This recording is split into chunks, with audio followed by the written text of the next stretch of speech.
नमो भगवते वासुदेवाय। नमस्कार दोस्तों, आज के इस वीडियो में हम सुनेंगे माघ मास महात्म्य की 26वें अध्याय का पाठ। इससे पहले के वीडियो में हमने श्रवण किया था माघ मास महात्म्य के 25वें अध्याय का पाठ। उस पाठ में हमने जाना किस प्रकार से केरल देश का ब्राह्मण श्राप मुक्त हुआ।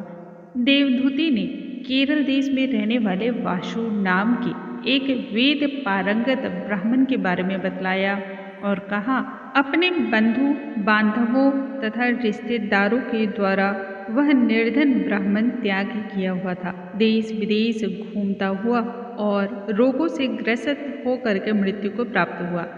उस ब्राह्मण की अंतिम क्रिया पूर्ण विधि विधान के अनुसार नहीं होने के कारण वह प्रेत योनि में प्राप्त हुआ।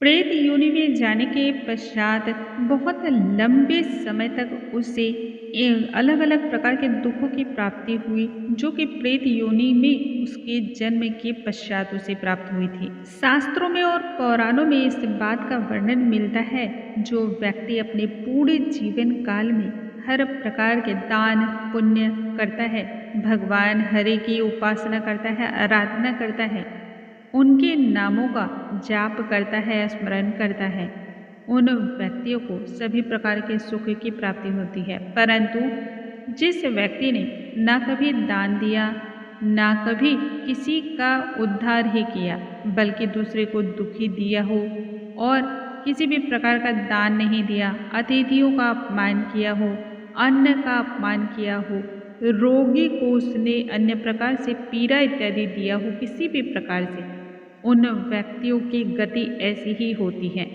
यह सभी हमने पिछले वीडियो में जानी थी। अब आज के इस वीडियो में हम आगे की कथा जानेंगे। इस कथा के द्वारा हम जानेंगे मनुष्य को किन किन कार्यों को करना चाहिए ताकि उन्हें जीवन भर सुख की प्राप्ति हो और मृत्यु के पश्चात उसे प्रेत योनि या पिशाच योनि में जन्म न लेना पड़े।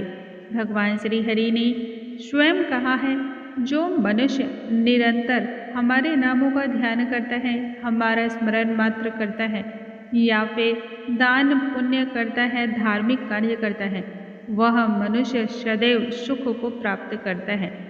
वह मृत्यु लोक के सभी सुख तो भोगता ही है तथा मृत्यु के बाद भी उसे सभी सुख की प्राप्ति होती है। आइए आगे की कथा हम श्रवण करेंगे। सबसे पहले भगवान श्री गणेश का हम ध्यान करते हैं। श्री वक्रतुंड महाकाय सूर्यकोटि समप्रभा निर्विघ्नं कुरु मे देव सर्वकार्येषु सर्वदा। ओम नमो भगवते वासुदेवाय। पथिक आगे कहता है, हे प्रेत, तुमने सारस के वचन किस प्रकार से सुने थे और क्या सुने थे, सो कृपा करके कहिए। इस पर प्रेत आगे कहने लगा कि इस वन में कुहरा नाम की नदी एक पर्वत के बीच से निकली है। मैं घूमता घूमता उस नदी के तट पर जा पहुंचा और अपनी थकावट दूर करने के लिए वहीं पर विश्राम के लिए ठहर गया। उसी समय लाल मुख और तीखे दांतों वाला एक बड़ा बंदर वृक्ष से उतर करके जल्दी से वहां पर आया जहां पर एक सारस सोया हुआ था। उस चंचल बंदर ने कई एक पक्षियों को देखकर उस सोए हुए सारस को दृढ़ता से पैरों से पकड़ लिया और सभी पक्षी वहां से इस वजह से उड़कर चले गए। परंतु सारस भयभीत होकर के विलाप करती हुई वहीं पर रुक गई। भय के मारे उस सारसी के निद्रा तो आंखों से कोसों दूर थी, अतः उसने भयपूर्ण दृष्टि से ही बंदर को देखा और मधुर वाणी से कहने लगी, हे बंदर, तुम बिना अपराध के ही मुझको क्यों दुख देते हो। इस संसार में राजा भी केवल उन्हीं को दंड देता है जो कि अपराधी होते हैं। तुम्हारे जैसे श्रेष्ठ प्राणी किसी को ना तो पीड़ा देते हैं, ना ही किसी भी प्रकार की अहिंसक कर्म ही करते हैं।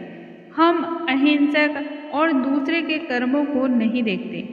जल की काई खाने वाले, आकाश में उड़ने वाले, वन में रहने वाले, अपनी स्त्री से प्रेम करने वाले, दूसरों की स्त्री का त्याग करने वाले तथा दूसरों की बुराई से दूर रहने वाले, चोरी चकारी न करने वाले, बूढ़ों की संगति से वर्जित, किसी को कष्ट न देने वाले ऐसे प्राणी हैं। सो मुझ इस निरपराध को तुमने क्यों पकड़ लिया है? मुझे छोड़ दो। मैं तुम्हारे पिछले जन्म के वृत्तांत को जानती हूँ। सारसी के इस प्रकार के वचनों को सुनकर के वह बंदर उसको छोड़ करके तुरंत दूर जा बैठा और कहने लगा, तुम मेरे पूर्व जन्म के वृत्तांत को भला कैसे जानती हो? तुम तो आकाश में वन में घूमने वाली एक अज्ञानी सी पक्षी हो। तब सारसी कहने लगी, मैं अपनी जाति की स्मृति के बल से तुम्हारे पूर्व जन्म का सभी वृत्तांत जानती हूँ। तुम पूर्व जन्म में विंध्य पर्वत के राजा थे और मैं तुम्हारे कुल का पूज्य पुरोहित थी। तुम राजा होकर के अपनी प्रजा को पीड़ा दिया करते थे। विवेकहीन होने की वजह से ही तुमने बहुत सारा धन इकट्ठा कर लिया था। सो वानर, प्रजा के पीड़न रूपी अग्नि की ज्वाला से तो तुम पहले ही तप चुके थे। पहले तुम कुंभी पाक नरक में इसलिए गिराए गए। तुम्हारे शरीर को उस नरक में 3000 वर्षों तक तपाया गया।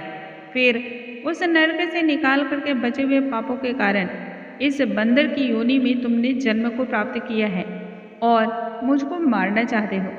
पूर्व जन्म में तुमने ब्राह्मण के बाग से लूट करके बलपूर्वक फलों का सेवन किया था। इसी भयंकर परिणाम के फलस्वरूप तुम्हें वानर और वनवासी के रूप में जीवन की प्राप्ति हुई है।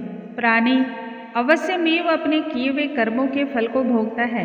इसको देवता भी हटा नहीं सकते। इस प्रकार मैं सारसी का जन्म लेकर भी अज्ञान से मोहित नहीं हुई। सारसी ने इस प्रकार की कथा कह करके वानर की ओर देखा। तब वानर कहने लगा, यदि ठीक ही जानती हो तो बताओ कि तुम पक्षी के रूप में कैसे अवतरित हो? तब सारसी कहने लगी, मेरी दुर्गति के कारण ही मुझे इस तरह के जन्म की प्राप्ति हुई है। उसका कारण भी तुम सुनो। तुमने नर्मदा नदी के किनारे पर सूर्य ग्रहण के समय बहुत से ब्राह्मणों के निमित्त 100 ढेर अन्न के दान किए थे। मैंने पुरोताही की मद से थोड़ा सा ब्राह्मणों को दिया और बाकी सब मैं अपने में ही ग्रहण कर गया। इन ब्राह्मणों के द्रव्य का अपहरण करने के पाप से ही पहले काल सूत्र नरक की मुझे प्राप्ति हुई और फिर रक्तम कुर्दुम नरक में भी मुझे जगह की प्राप्ति हुई, जहाँ पर बड़े बड़े कीड़े थे और रक्त तथा पीप से भरा हुआ नाभि तक सिर नीचे और ऊपर पैर किए हुए पीप मुझे चाटता हुआ उस दुर्गंध वाले नरक में कीड़ों आदि से कटा जान करके 3000 वर्ष तक उससे पीड़ामय यातना को मैं भोगता रहा। मैं नरक के दुख का वर्णन तुमसे नहीं कर सकता। फिर नरक की यातना से मुक्त होकर के यह सारसी का जन्म मैंने प्राप्त किया, क्योंकि मैंने पूर्व जन्म में अपनी बहन के घर से कांसे का बर्तन चुराया था और उस बर्तन को एक जुआरी को मैंने दे दिया था। इसी से मैं सारस की योनि में आया हूँ। यह मेरी स्त्री पिछले जन्म में ब्राह्मणी थी और इसने भी कांसे की चोरी की थी। यही कारण है कि इस जन्म में यह सारसी हुई और मेरी स्त्री हुई। यह सब मैंने तुमसे अपने कर्म के फल को कहा। अब भविष्य में क्या होगा वह भी सुन लो। मैं और तुम और यह मेरी स्त्री भी हंस होंगे और काम रूप देश में सुख से निवास करेंगे। इसके बाद गौड़ योनि में और फिर जाकर के दुर्लभ मनुष्य योनि को फिर हम प्राप्त होंगे। इसमें मनुष्य पाप और पुण्य दोनों ही कार्यों को कर सकता है। इस प्रकार भगवान शिव की माया से यह सारा जगत मोह ग्रसित हो रहा है। न केवल हम ही परंतु इस संसार के सभी जीव प्रवृत्ति मार्ग में फंस करके अच्छे और बुरे कर्मों को करते हैं और उसके अनुरूप ही फल को प्राप्त करते हैं। इसलिए प्रत्येक मनुष्य को अपने धर्म का पालन सदैव करना चाहिए। देवता, असुर, मनुष्य, व्याघ, कीड़े मकोड़े सभी से कंटक रूपी मार्ग नहीं छूटता है। केवल वेदों को जानने वाले ही योगी इस मार्ग से बच सकते हैं। इसी कारण बड़े बड़े महात्मा भी कर्म के फल को टाल नहीं सकते।